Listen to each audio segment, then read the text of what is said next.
yachting and supping and I daresn't think what else. You know, you're a walking flaming contradiction, you, Stanley Ogden, always have been. The less work you've got, the more brass you manage to spend. Well, I think this being locked in a van is just a figment of your curly imagination. You've just chucked up your job, haven't you? Admit it! Go on, admit it! I'm clear enough's no answer at all. Do you hear me?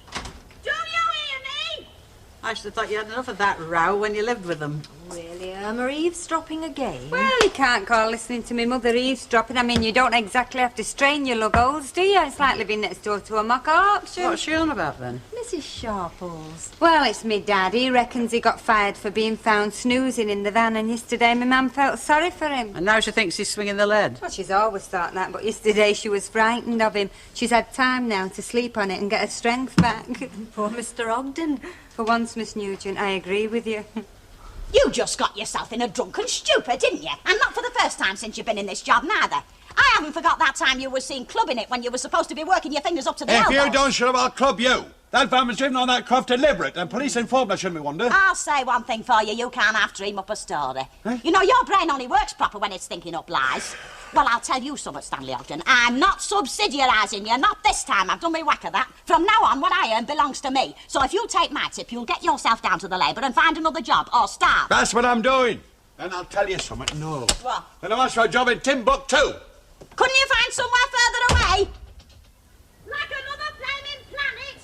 See what I mean, Miss Nugent? You've heard of the face that launched 1,000 ships? It was my mother's voice what sunk 'em. Oh, well, a woman needs a good, strong voice. It makes up for lack of muscle.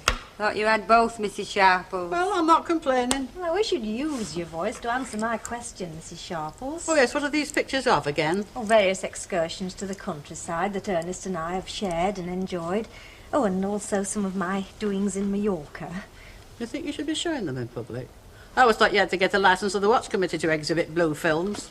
That's what I like about Mrs. Sharples. Always ready with a merry quip, even if it is totally unrelated to the subject under discussion. You did leave yourself wide open, though, didn't you? I'll tell you what, listen, I'll come and have a look at your pictures. And I promise I won't laugh. Well, not out loud, anyway. No, thank you, Irma. The message is loud and clear. My doings in Mallorca are obviously destined, like my light, to remain under a bushel.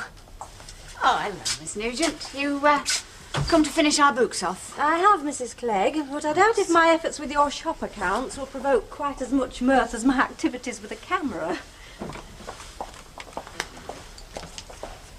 Oh, come in. Haven't planted no booby traps then now. Oh, no. I just didn't want to run into Oggy. You never know, he might have seen me sweating under my collar. Well, I'd get ready to sweat a bit more if I was you. Why? My dad's only been sacked now, that's all. Oh, he's never. He has, and my mum's finding new ways every minute of calling him a layabout. Why didn't you tell me yesterday you'd been sacked? Because I didn't see you yesterday and I wasn't going round looking for you. We've made a bit of a mess of it, haven't we? Not me, Raymond. You. They're nowhere near drying. Them blankets, I said, they're nowhere near drying. Oh? Didn't you bring them in last night? No. Well, how'd you expect them to get dry if you leave them hanging about all night long? This isn't Bermuda, you know. This is the bronchitis belt. I don't expect them to do anything, Ina. Not to dry or even to fly away like Peter and Paul. You wash them, they're your concern. Whose daily paper's that? Mine. Do you mean you went out and bought one? Before 7 o'clock.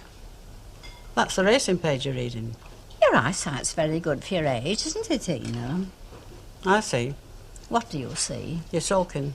Oh, you're jumping to conclusions. Now, it's always been a big fault of yours. I used to wonder if you did it with your Alfred, because if you did, he can't have liked it, you know. Men don't. Our Mister used to say the one thing he couldn't stand was women who jumped to conclusions. Well, why would you bother to read the racing page if you weren't thinking about backing horses? Because I like reading about racing. It's my hobby. Horse racing to you, Ina, just means gambling, only it means a lot more to me. It means crowds and excitement and ladies and gentlemen all dressed in their best and all those beautiful animals.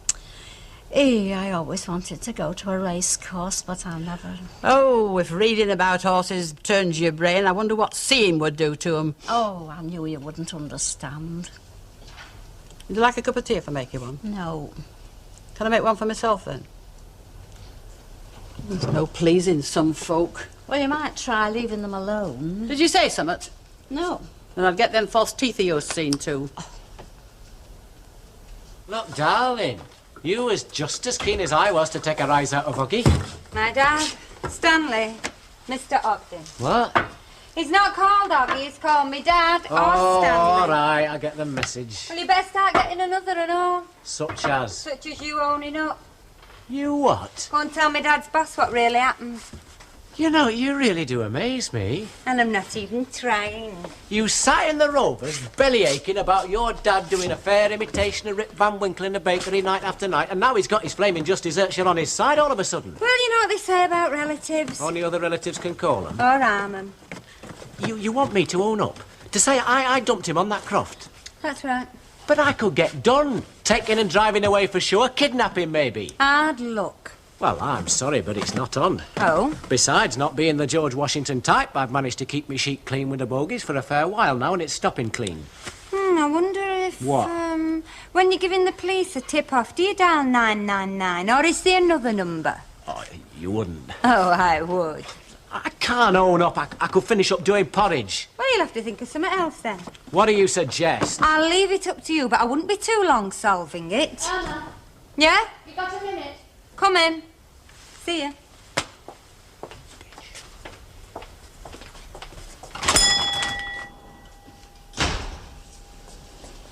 Who the heck was that? You been having a row with a customer? You could say that.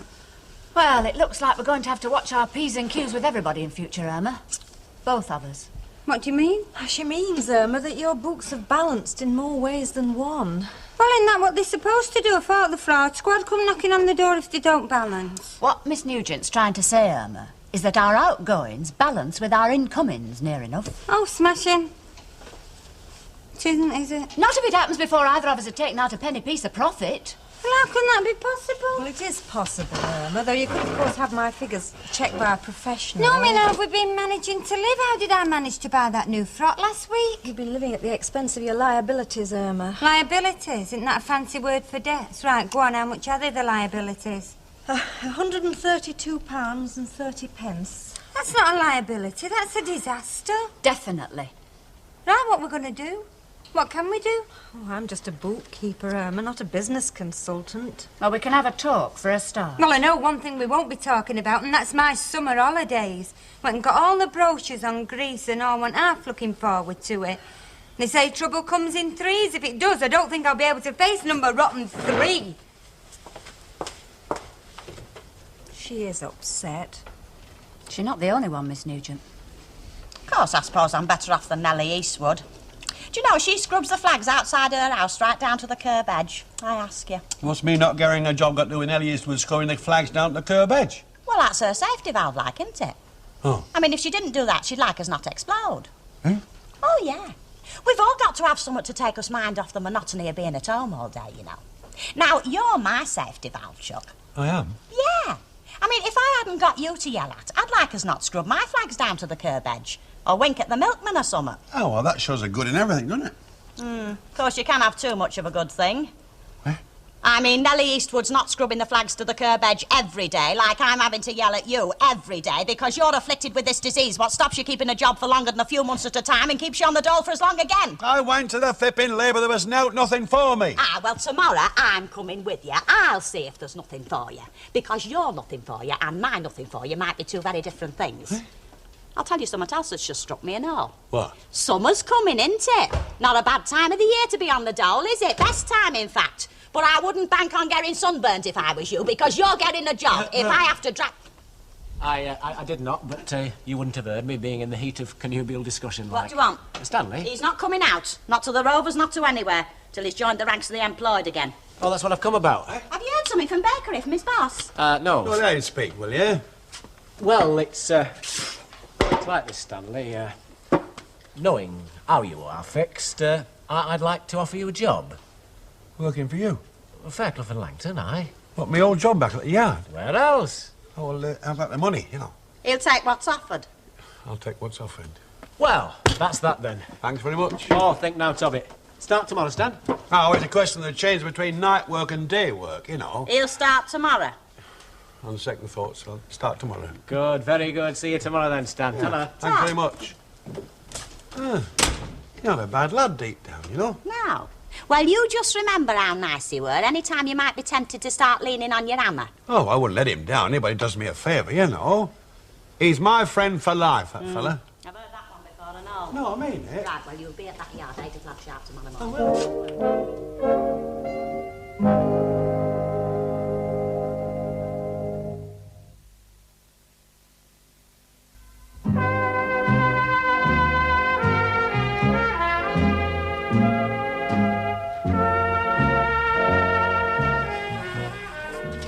There we are.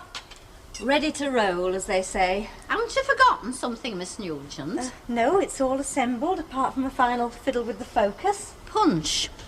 Punch, Mrs. Caldwell. Oh, that's another thing they say. No show without punch. Oh, yes, well, Mrs. Sharples is a little tardy.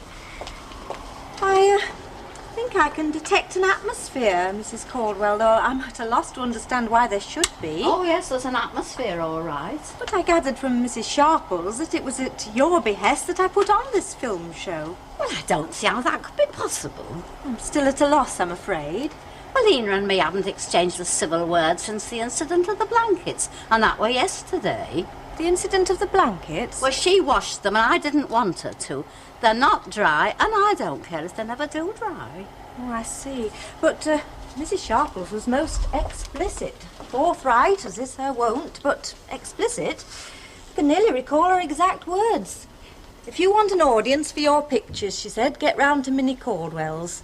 She's mooning about being in far-away places, so your doings in Mallorca should be just up her street.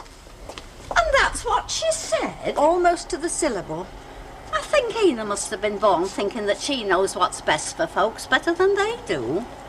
One thing's sure, Minnie Colwell, you don't know what's best for you, so you should be very thankful that I take an interest in you.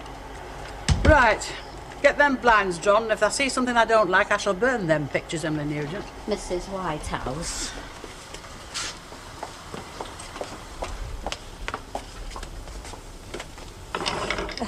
Let me know if you want an intermission. I'll just put the lamp on.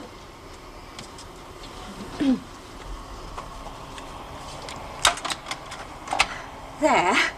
Now that's Ernest and I's very first trip together to Coniston Water. God help us. Where have you been? Buying lunch in a pint. You got to keep in with the boss, haven't you? I've been doing some sums, Stan. Oh, I didn't think arithmetic was your strong point. Well, it's amazing what you can do when you put your mind to it. Even me. Ah, that's true, Chuck. You know what these sums tell me, Stan? Well, That you've solved the country's inflation problem all on your own. I have. You have, Chuck. Well, you know everybody's these days is always asking for more brass. You know, dustmen, postmen, doctors, policemen. Although they've got the face to ask for more when all they do is sit about in cars. Do you know, I reckon Lancashire Constabulary's got more cars than policemen. You were saying. Oh, yeah. Well, now, they've all had 10, 15, even 20% rises. What's that got to do with me? You've had a 20% cut. How do you make that out? One of your old wage packets from Fairclough's. Where'd you get that? Oh, it dropped out your pocket one night, so I kept it for a souvenir. It was the first one I'd ever seen. 15 quid is not much, is it? After stoppages. Oh, after stoppages, huh? Yeah, but do you know how much you was getting at the bakery after stoppages? Do you? Yeah, Tommy Ratcliffe's wife's got a bigger gob than me. 18 quid, 20 with overtime. So I did my sums. And? Like I said, you've had a 20% cut. It's not my fault. Well, it's definitely not mine. Where are you getting at? Just that we won't be applying the cut to my housekeeping, only to your beer money. Listen, the beer's gone up since I worked for Fairclough.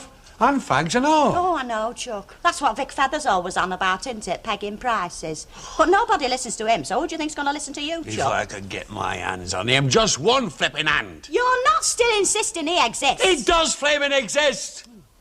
I'm very pleased to hear you've done that, Raymond. Yeah, well, let's hope that Fairclough is when I tell him later on.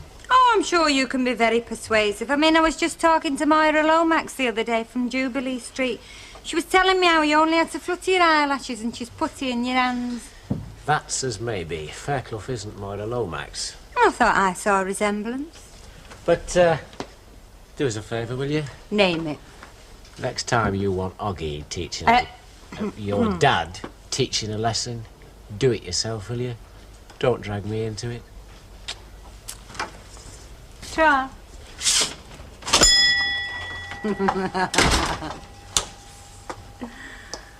Oh, don't look so glum, Maggie. There's a way out of most troubles. I've just proved it. I'm very worried, Irma. So was I for about half an hour. Yeah, I've not got your resilience. Well, there is a quick remedy. Such as? Such as you buying me out, you can definitely make a go of it on your own. Do you want that? I said it's a quick remedy. And I asked if you wanted it. No, I don't. I like working here. And the daft way it keeps me close to David. Then it's not a remedy. It's a last resort. Thanks. Anyway, the warehouse will be starting up soon, which should improve things. And we'll have to try and be more efficient. Collect other folks' liabilities for a start. And no more credit. Yeah. Especially to... Me mum. You said it. Oh, well. We'll make a go of it, Maggie. It won't be for want of trying if we don't. I promise you. This is Formentor. It's rather more exclusive than some of the other beaches. It's popular with some of our soccer stars, I believe. Mr. Charlton and Mr. Best have been seen Camp de sporting... Mar. That's not Formentor. No, I think you're wrong, Mrs. Sharples. I'm anything but wrong. Them two Edlands say that's Camp de Mar. Oh, yes, I think you're right. It's definitely Camp de Mar. Oh, Formentor must be coming up. You're not the only one that's been to Mallorca, you know. So you keep reminding us, Ina.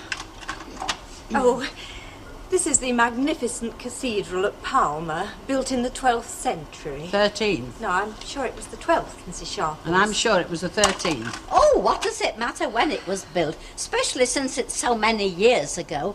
It's like trying to remember 1066 and 1846 Sorry. when you were at school. 1846, what happened then? Oh, well, everybody knows that. Well, everybody with any brain, that is. The repeal of the Corn Laws, that's what happened in 1846. Fancy, you learn something new every day, don't you? Ladies, if I could just have your attention, please, only we are coming to a rather fascinating part. A trip I took to Valdemosa, high up in the foothills, where there's a rather picturesque monastery. And then, continuing on up the mountain, I counted 32 hairpin bends. 36? Oh, really, Mrs. Sharples, I didn't realise I'd have to dispute every single fact I uttered with you. Well, you wouldn't have if you got your facts right in the first place, would you? Oh, Ina disputes everything with everybody. She always has and she always will. And it's very wearing, Ina. And I'll tell you something else. Getting Miss Nugent here with her pictures is only worse than my temper. You might have been to Mallorca and I've never been anywhere. Only I could have gone somewhere yesterday if you hadn't started spring cleaning and washing blankets. It looked as if they'd been lagging pipes. Ladies, at the Valdemosa Monastery... Oh, should I stop, Mrs. Sharples? We seem to have lost our audience. Well, you've still got me, haven't you? I thought you were dying to show these things to somebody. Well, St. Catherine Thomas was born at Valdemosa in the 16th century. I never said a word.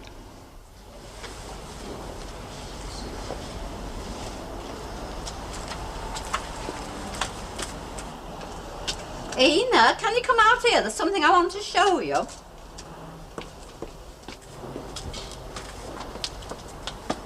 What have you been doing? I haven't done anything. They was too heavy for the clothesline and they've pulled the hook out. Oh, they got very dirty, haven't they? They do look now as though they could have been lagging pipes. Well, get hold of one. They'll get no cleaner lying there. No, Ina, they won't. I see, you're not going to help. No, Ina, it was your idea to wash them.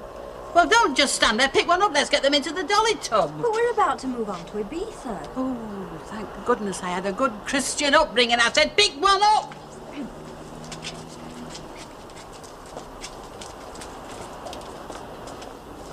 Oh, I told him straight this is the last time I put up with it, I said. You get yourself a good job, I said. Well, good financially, if not domestically. Because I tell you, him being on nights took a bit of getting used to. Well, anyhow, just when he seems all set up for life, what does he do? Ups and jacks it in. All this about him being kidnapped is just an excuse, you know. He's got itchy feet again, if you ask me. Oh, men, you know, Hilda. Yeah, but every 7 years, not every 7 flaming months like my Stan. I wonder if I ought to put bromide in his tea. Pardon? Bromide. You know, it's a sort of a drug, like. Stan reckons they used to put it in the soldiers' tea to stop them getting too fruity, you know, when there was, like, no need. Say, when they was in Greenland or somewhere. But mightn't that not make him, well, even lazier than he is already? Oh, yeah. Yeah, you're right. It could just slow him down from stop to subconscious. You know, I read only the other day what it was Stan's got. What has he got, Hilda? Inherited inertia. His dad were just the same. Oh, yeah. Well, anything else, Hilda? Oh, yeah, a blackcurrant jelly. Oh, hang on. I'll have to get some from the stock room. Right. Mum, Yes, Chuck? I wish you'd stop running my dad down, you know, in public like. Well, since when have you started taking your dad's part, in public or in private? I know what he's like, nobody better, but you do go on, Mum. As I've every right after what he's done. Do you know, we're £3 a week down at least, more like 5. Makes my blood boil bubble, in fact. Well, it wasn't my dad's doing this time. Oh, don't tell me you've fallen for this yarn of his. He's a past master at yarns, Chuck. He's got certificates for it. Do you know, if he set off to get his hair cut and ended up in the flying horse, he'd say he took the wrong turn. But it's not a yarn, Mum, it's true. It's a yarn, Chuck. Somebody did drive the van off with my dad inside it. Oh, then, go on, clever clogs, tell me who. No, I can't. I know you can't, because there wasn't nobody. Oh, yes, there was. All right, then I'll tell you. It was Ray Langton. You know, I don't believe all this about blankets fetching the suit down. I reckon you had one end of your skipping rope fastened to it. Well, it's very good of you to leave your own work and come and mend them for me. But, you know, you can bait somebody too much, can't you? Who have you been baiting then, Albert Tacklock or Enoch Powell? Mrs. Sharples. Oh, that's dicing with death, isn't it? She's in there washing some blankets, very red in the face. All right, your blankets, are they? Oh, yes, haven't been done for over a year. It's grand to have a labourer. Taking Stan Ogden on. I can see myself living the life of Riley while he's working like a donkey. Well, I always liked Mr. Ogden. I've always found him very pleasant. But not over fond of hard work, I wouldn't say. Well, not usually, I grant you, but he owes me a bit of a favour, you see. Beholden to you. Yeah, you could say that. Is that line up yet? Oh, tell her she got to wait well more for sex. She's got to take the blankets home with her to get them dry, because my rack's stuck and they're too heavy for my clothes maiden. I can't wait to see her face. Some enchanted evening, you may make a bricky. Hello, Chuck. You know, life's funny, isn't it, eh? But 1 minute you're down, next minute you're bobbing up again, eh? I mean, take for instance, you get a bad pint at the Rovers. OK, flying horse, it's just like velvet. You know. I mean, take me losing my job today, for instance. What happens? Ray Langton turns up, offers me my old job back. A nice evening up gesture, you know. Stan? Yeah. Would you like your tea now or after? After what? You get indigestion. Why should I get indigestion? Well, you always do when you go raving mad, don't you? Why should I go raving mad? I feel happy, feel well disposed, you know. So you fella man? Every single one of them, I. Even that one what locked you in that van and left you on that craft and maybe informed the police? What made you think of that? You said I imagined it. Just summat I heard. What have you heard? Summat. Hilda? Yes, Chuck? What you know, I want to know. Hey, have you had them pains lately? What pain? In your chest? Hilda? Oh, Stan, well, you know that fellow what did them things like locking you in that van and Who did 'em? leaving you on that craft? Hilda, who did 'em? Ray Langton. Now, Chuck, you know you're overweight, Stan, and you mustn't get aerated. Just... Murder him, I'll feed me, well, murder him. Oh, heck.